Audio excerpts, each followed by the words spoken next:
બાલવાટિકામાં આજે આપણે વજન હલકું છે ભારે તે શીખવાનું છે.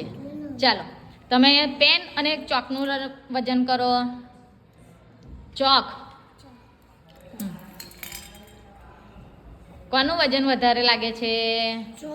મોંથી બોલો વસ્તુનું નામ. કોનું છે? ચોકનું વજન વધારે છે. ચાલો મૂકી દો.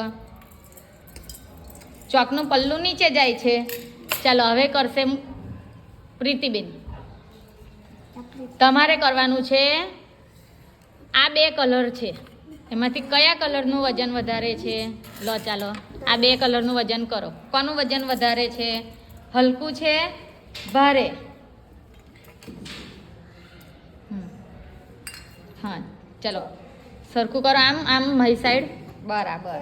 ચલો કોણ હલકું છે ને કોણ ભારે છે? હા ચોકિયા કલરનું પલ્લું નીચે છે એટલે ચોકિયા કલરનું વજન વધારે છે, ભારે છે. અને કલર કેવો છે? હલકો છે. ચાલો હવે આવશે મોહમ્મદ.